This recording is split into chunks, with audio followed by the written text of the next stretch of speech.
What's up, guys? Chase Oliver here, bringing you another Q&A to my channel. Thank you guys very much for sending your questions for this week's edition of the Q&A. If you guys have questions for me, description box down below with all the details on how you can send in questions. Let's get it started. As Snowdrop asked, is Roman, Brock Lesnar, and or Stephanie McMahon a part of the Breakfast Club? Now, let's just be real here, guys. You can't just force members into the Breakfast Club. Stephanie McMahon has somewhat of a membership inside the Breakfast Club, and that's because she is fucking Triple H. Let's just be real here. That's the only reason why she has some Breakfast Club powers, membership, or whatever.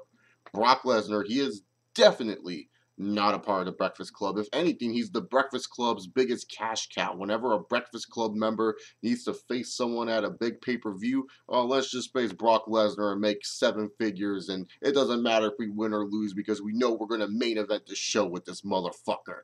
That's what the Breakfast Club uses Brock Lesnar for. Brock Lesnar's just their cash cow. And Roman Reigns, the cockfist, let's just be real here. He's not a Breakfast Club member. No, he's a leftover club member, which means he will be left over from when the Breakfast Club, when they finally are done with their reign of terror in the WWE, they're going to leave it over to the Leftovers Club. And the Leftovers Club, it's not as powerful or as great as a Breakfast Club because the Leftovers Club consists of Roman Reigns, Dean Ambrose, Seth Rollins, Bray Wyatt, and it used to be Cesaro. Cesaro used to be part of the Leftovers Club, but even he got kicked out of the Leftovers Club. That's how you know how bad the Leftovers Club is. They don't have stability like the Breakfast Club did. The Breakfast Club had a stability for many years, while the Leftovers Club, their stability is not really there. So right now they're looking for a 5th member. They're looking at Neville. They're looking at Kevin Owens. You know, they're trying to find a 5th member to the Leftovers Club. And if you guys have a 5th member to this Leftovers Club, leave that in the comment section down below. So Cockfist is not a part of the Breakfast Club. The only person out of that list is probably Stephanie McMahon, and it's only because she is fucking the game. Ugh. Dustin Nunn asks, I have a question for your next Q&A. Do you think Samoa Joe would do any good in WWE? Well, yeah, he can wrestle, so I think he can do good. He can cut a promo. He has a character that's interesting. So, yeah, I think he can do good in WWE. I don't see why not. I mean, I think you're asking the wrong question here, Dustin. I think you should be asking, will WWE Creative do anything good with Samoa Joe? That's the question you should be asking. Asking if Samoa Joe will do good in something that he's been doing good at for, I don't know, like 15 plus years. I don't think that's hard to answer. Yes, Samoa Joe will do good when it comes down to being a WWE wrestler. It's all up of what Creative wants to do with him. Iggy Coops asks, why is TNA so obsessed with Rockstar Spud? Because he's a character? I don't know. I don't really get the love for Rockstar Spud. I mean, you have guys like Bobby Lashley, Bobby Roode, and Austin Aries that you kind of should be focusing in your main event, but instead you're focusing a guy like Rockstar Spud, who had an uneventful feud with EC3. I'm just being real here. That Rockstar Spud and EC3 feud wasn't as good as it should have been. It was just way too much. They had to bring in Brodus Clay to make it interesting for whatever dumb dick reason, and then they had freaking Drew McIntyre, Drew Galloway come into during it. It was just whatever to me. For some reason, TNA believes Rockstar Spud is their new X Division guy they can lean on, and there's some guys in the X Division that, yes, they do deserve main event shine and main event rub, but Rockstar Spud is not that type of guy.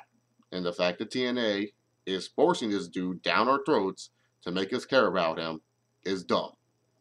Yeah, I get it. There's going to be the Rockstar Spud fans. Oh, he can wrestle, though, Chase. Didn't you watch his, indie stuff back in the European days? I don't care. Okay? There's so many good wrestlers, but just because they're good wrestlers does not mean they should be in the main event.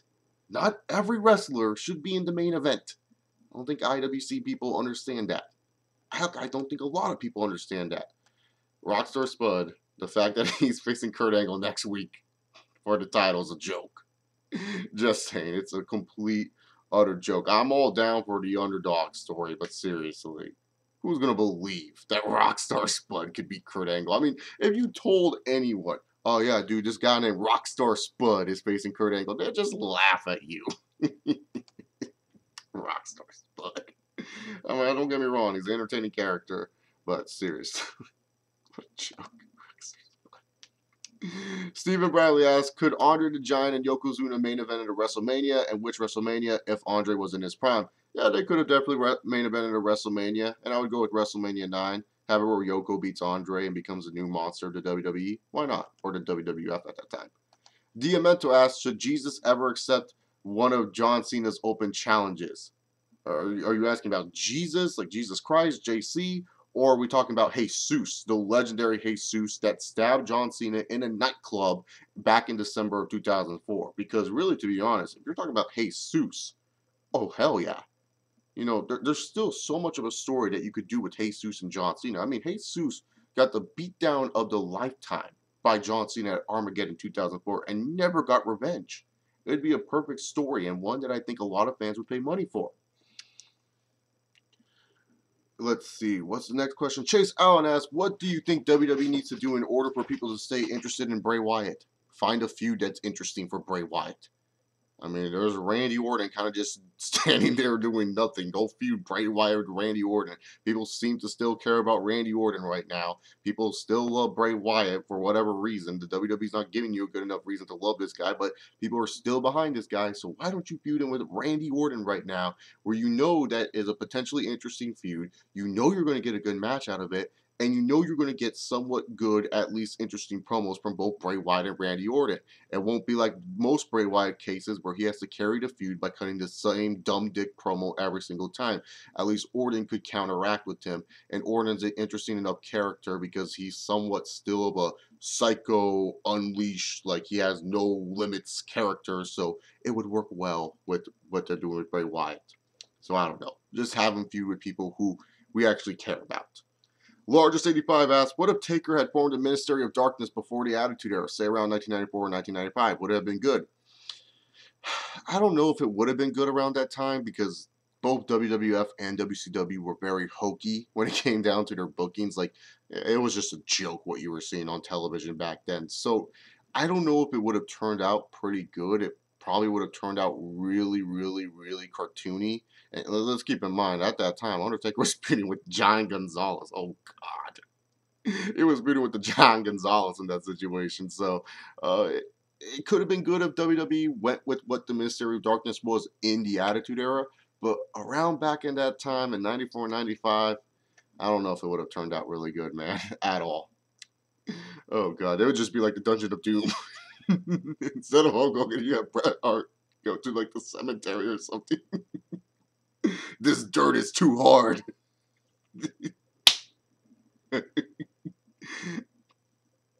I'm sorry, that Dungeon of Doom promo was so funny when Hulk was like, what's this? The water's not hot.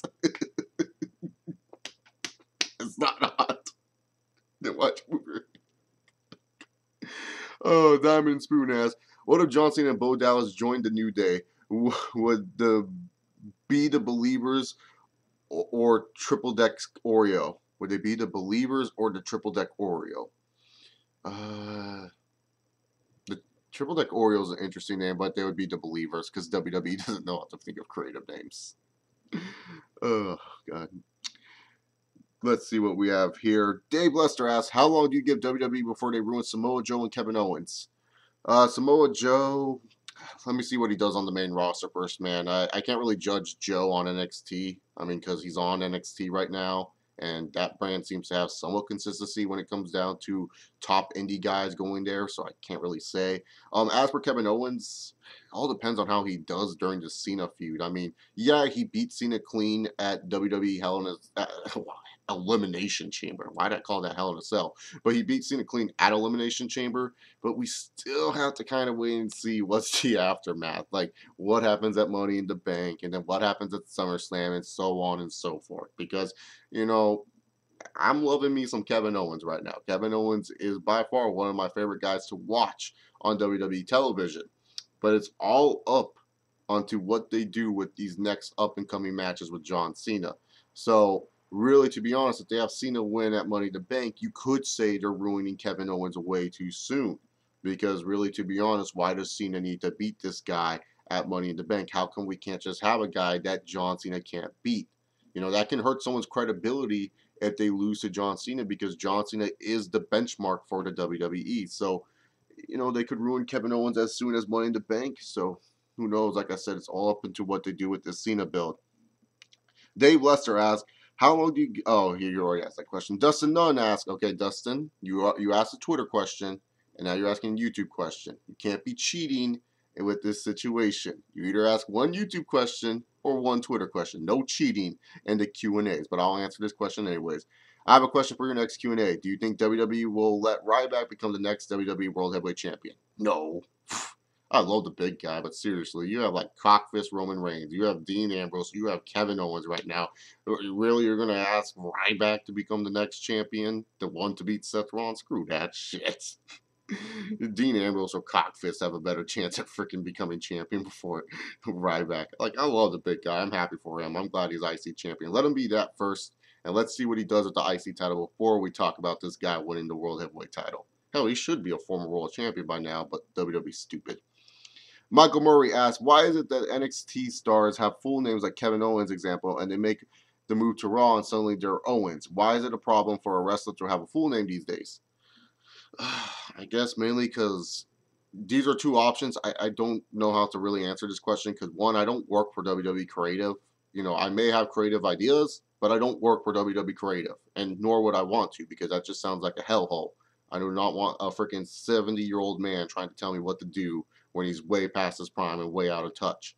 But when it comes down to it, I think it's either one, because Vince McMahon, when he's writing the Raw scripts, forgets to type out their full name, so he just kind of leaves that name there, and he's like, oh, yes, that's the name for them, Neville. And he just kind of forgets the name. Or two is because the WWE thinks we're stupid and we can't remember full names. And for the most part, when people do refer to someone in wrestling, they don't say the full two names unless it kind of rhymes, like Roman Reigns, John Cena, Seth Rollins. Those are names that you can easily say. Adrian Neville, yeah, that's kind of an easier name, but some people mostly call him Neville when you talk about him. You're like, oh, did you see Neville wrestle? So I think maybe because they just want to make it simple because they think wrestling fans are dumb. So that's the only way I can answer your question there, man. RFB089 asks, if WWE Studios made a film about Triple H's failure to make a son, which of the following names would be the best name for the film? Daughters, plenty, 3 daughters, and no sons. Strikeout. No sons in sight, or firing blanks. Strikeout. That has to win. Strikeout. Come on. That just sounds interesting, and you could trick people to make it think it's like an action movie, like come see the new WWE Studios film, Strikeout. Oh, definitely Strikeout. Reed19 asks, how great would it be if Scott Steiner was on commentary for a match between Kevin Owens and Samoa Joe? They're both fat.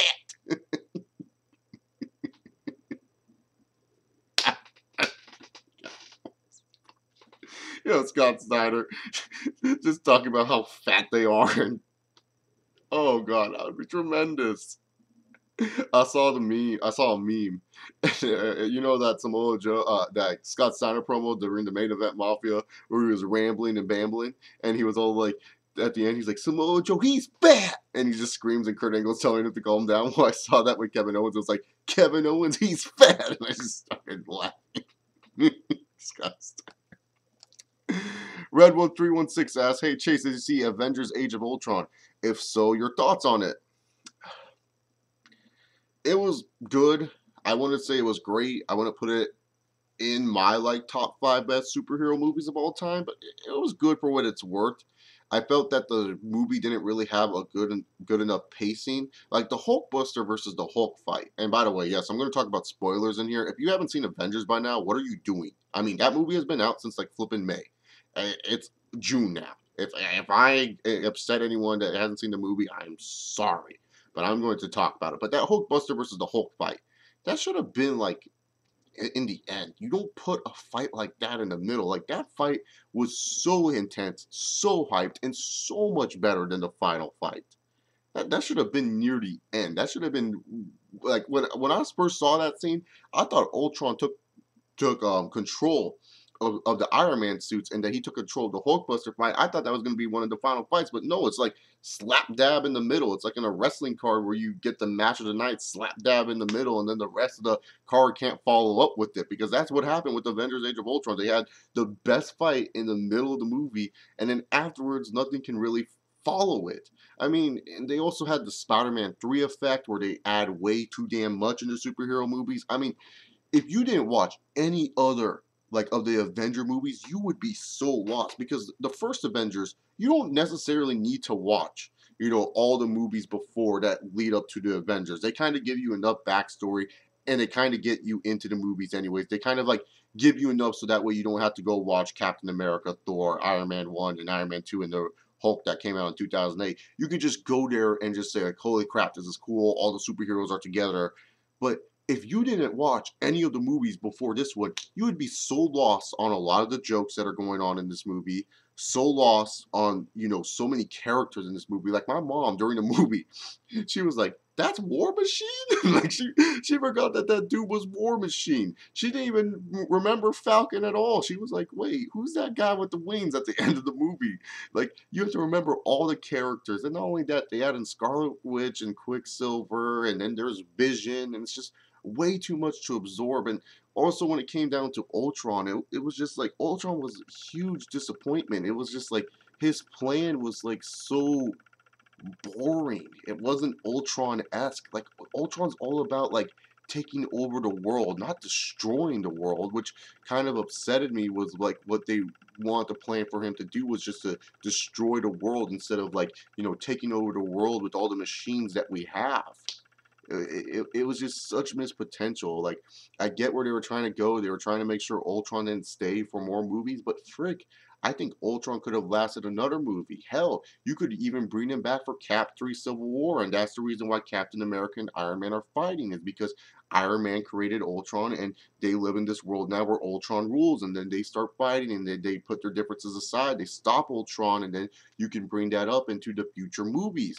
But no, instead, they just have Ultron be some generic villain. You know, James Spader did a good job as Ultron. I will say he was pretty funny, but they just made Ultron so generic, and it just wasn't interesting. And none of his suits looked that cool. Like Ultron, like when he would change his body, he would look the same. It would just be like, oh, okay, you just took some more steroids. You just look bigger.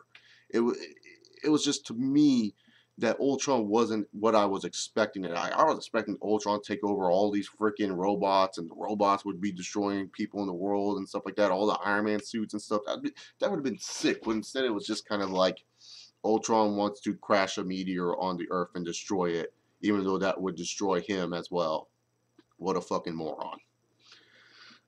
But yeah, but they might as well just call Cap 3 freaking Avengers 3. I mean, Cap 3 has every freaking member of the Avengers, except for like Thor and the Hulk. Those are the only two not in that damn movie. So yeah, there's my thoughts on Avengers Age of Ultron. It was a good movie. It was just, it's just whatever. Greg Toomer asks, since Triple H is God, do you think Triple H should have his own church where people should praise him? Yes. Because let's take a look at this, Greg. Triple H has made men like Seth Rollins, Roman Reigns, and Dean Ambrose into main eventers in the WWE. I mean, let's be real here. How many of you thought Seth Rollins could be a bona fide main eventer in the WWE? Not a lot of you. Sure, a lot of you guys wish that he would become a WWE champion and wish he would become a major star, but none of you really, really believed that he would be the #1 heel in the company. And yet, Triple H made him the #1 heel in the company. Here's Roman Reigns, an ex-NFL player, a guy down on his luck. Triple H brings him in. And now Roman Reigns is a top-fledged star. Here's Dean Ambrose, a guy that's doing matches with glass, you know, laying on the floor wishing he could wrestle Batista in interviews. And Triple H comes into this man's life, and now he's a legit main eventer. Let's take a look at guys like Sami Zayn and Adrian Neville. Adrian Neville, a guy who thought he would never make it because of his size. And yet Triple H brings him in. And now Adrian Neville is labeled as the new sensation of the WWE. We look at Sami Zayn. Sami Zayn couldn't get over without wearing a mask and using a dumb chant like ole, ole, ole, ole. That was the only way Sami Zayn could get over. But Triple H ripped the mask out of him and said, you don't need to hide that face. That face is a moneymaker. And now Sami Zayn is being talked about as being a legit star and could be a big deal for the WWE. Hell, and then we look at Kevin Owens. What's so special about Kevin Owens? Oh, he likes to fight. So do many other Americans. He just looks like a big fat dude.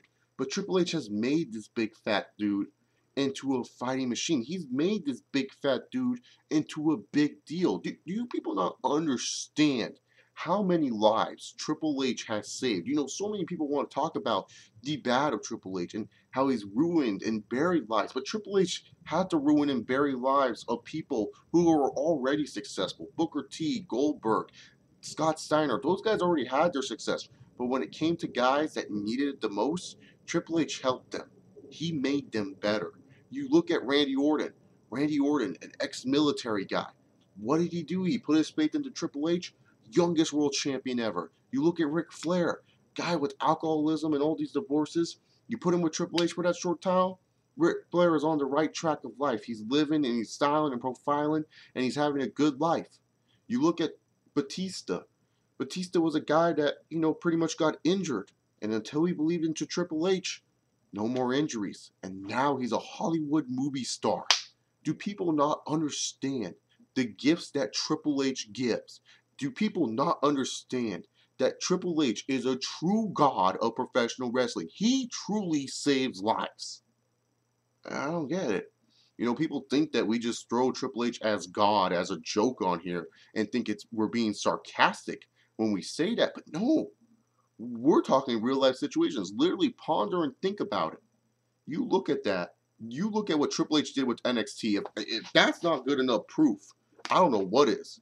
NXT used to be a brand where people were playing musical chairs, limbo, doing all these weird obstacle courses. And now Triple H made this brand into probably one of the best wrestling brands currently on WWE.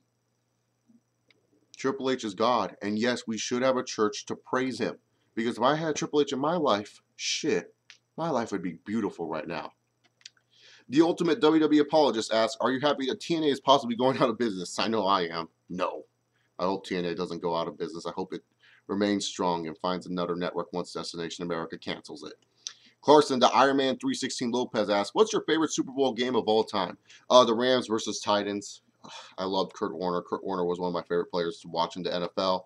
And it was a really cool game. You know, Steve McNair was always a baller. If you guys have never seen Steve McNair play, do yourself some justice and kind of YouTube him. I believe that game is on YouTube. I can't remember the Super Bowl number off the top of my head, but it's the Rams versus Titans. Kevin Dykeson, 1 yard short. Just great sports stories. That's what you want in a sports game. That's what you want to tell your kids. Like, oh, I remember when that happened, when Kevin Dykeson was 1 yard short. The other Super Bowl would have to be where the Giants upset the Patriots, but mostly just for the fourth quarter because that whole game was kind of boring, but that fourth quarter was freaking balling.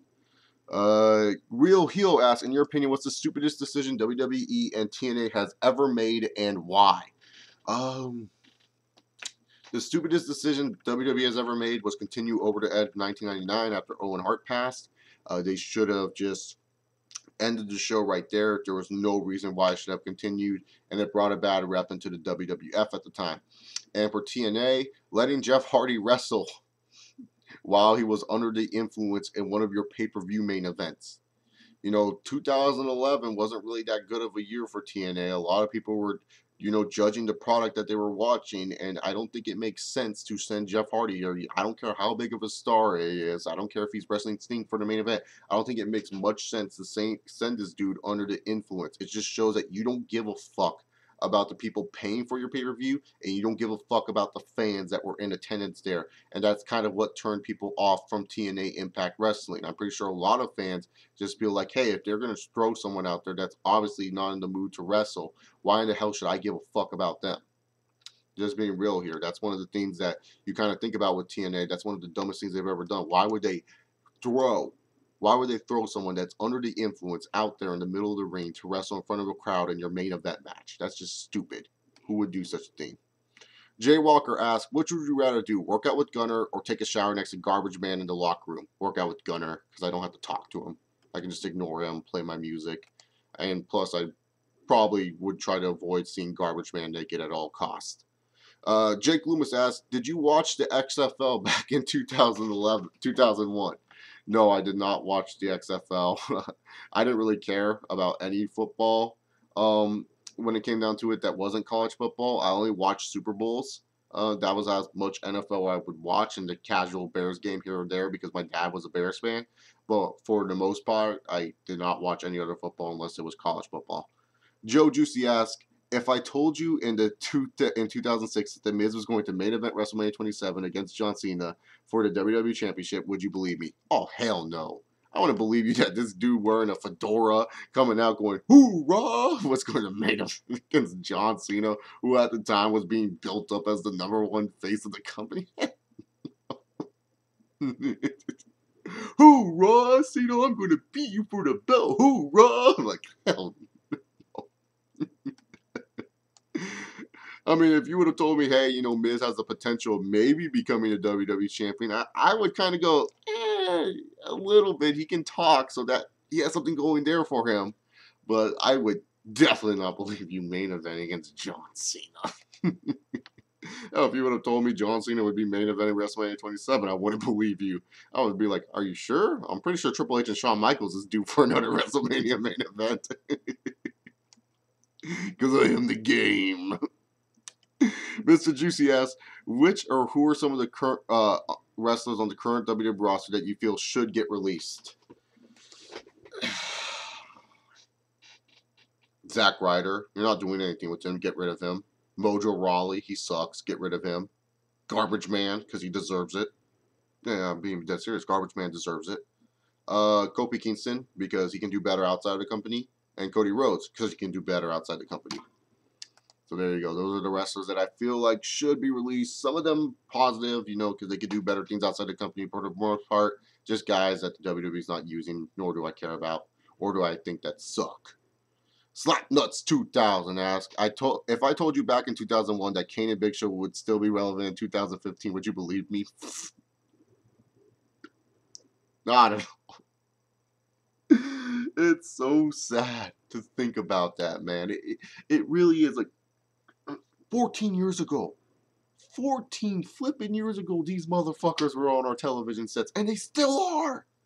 So, how is Big Show still around? I mean, how was Kane still around? Kane's been wrestling since like the early 90s. Oh, God, man. It's when you think about that stuff, it just really blows your mind. And really, to be honest, if you told one of your friends that Kane and Big Show were still wrestling, like to find one of your friends that used to be a wrestling fan, or just talk to someone who is a wrestling fan in general, because I'll tell you this. In my speech class this past semester at school, this one kid used to watch wrestling, and you know my speech teacher was a wrestling fan, so him and I would always talk wrestling before class or after class, just whenever we could talk about it. And the speech, one of my friends from the speech class, he's like, yeah, I used to watch professional wrestling a lot. He's like, is there any guys that I would still know that are wrestling? I'm like, yeah, Kane's still wrestling, and he just started laughing. You know, like, Kane. And then as the Big Show was still wrestling, he started laughing. It's so sad to think about, and it just shows that WWE and professional wrestling in general are incapable of creating new stars. I mean, it's not just WWE. I mean, TNA still trotting out Kurt Angle as their world champion.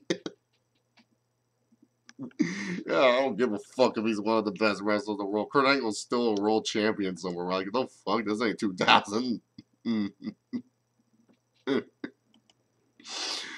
Josh Chambers asks, what if Tito Ortiz was a playable character in WWE 2K16?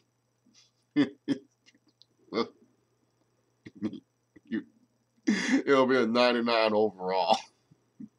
Best character in the game. He comes out and you'll get the same reactions as all those video game characters, which means no reaction at all. And his finishing move would be the shoulder shrug. No, that's his taunt. He doesn't even have wrestling moves. He just taunts like this the whole time.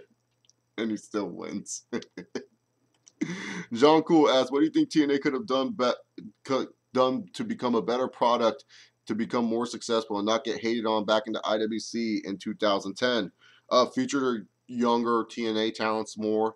not really try to rely on the WWE rejects to be your world champions. I mean, seriously, that's the problem with TNA. Is like I'm cool with them using, you know, former WWE stars to get recognition. The problem is that like they would make these WWE stars feel bigger than their TNA stars and better than their TNA stars, and not only that, you know, feature them like they were the big deal to watch. Like you need to watch Kurt Angle and Jeff Hardy, and yeah, AJ Styles is here, but make sure you're watching Kurt Angle and Jeff Hardy go at it, and we might bring in this former WWE guy. I mean, they just made the WWE guys feel more important than their guys on the TNA roster, which kind of hurts them a little bit when it comes down to it. So yeah, just they should have just focused more on their current talent that they had instead of focusing on the WWE guys and making them a big deal. I mean, using them to, you know, enhance the TNA guys more than anything else, so that way people can get into them. Little Fish asks, thoughts on Anson the Wise from Kingdom Hearts 2, the biggest dick in Kingdom Hearts history. He's the reason why that this whole situation started. He didn't have to take young Xehanort. He could have just freaking done his own shit. But no, him and his sea salt damn ice cream, he had to take young Xehanort and ruin the lives of many children like myself who are waiting for Kingdom Hearts 3. Fuck Anson the Wise. He ain't wise at all. He's a dumbass. He should have known what was going to happen, but nope, he's an idiot. Frickin'. Yeah, I hate Anson the Wise. Probably my least favorite Kingdom Hearts character just because he's so damn stupid. How can you call someone that's so damn wise so damn stupid? Seriously, he should be Anson the Stupid. He's the reason why all this situation happened. If he didn't have to go into these freaking mood swings and tell Xehanort not to do these things, well, Xehanort probably wouldn't have done it. He probably would have listened to you if you said, go right ahead, Xehanort.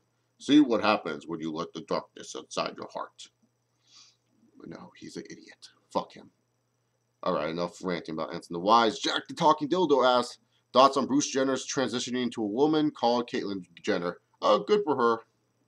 I'm not really against transgenders or people who want to change their sex. If you don't feel comfortable in the body you're in, go ahead and change it. You know, that's just the bottom line when it comes down to it. Good for her. You know, she's making a life choice that she feels is good for her and will make her feel like a better person. So, thumbs up to her. She ain't affecting my life. She ain't hurting me. So, why should I care? Well, why should I care that, like, you know, she's a woman now? Like, seriously, it's not affecting my life. It's not like my brain is like, oh god, Caitlyn Jenner's now a woman. Like, Bruce Jenner's now a woman. Oh my god, this is mind blowing. This is not right in the world. Hey, if she's not comfortable in the body she's in, shit, let her change it. People do augmentations all the damn time on their bodies. Final Limits asks, what wrestling stable would you compare to the Organization 13? Probably the NWO, just because they have a lot of members like the Organization 13. That's really hard because the Organization 13 have a cast of characters that are each different for their own things, and you know the NWO was kind of like the same thing, I guess you would say.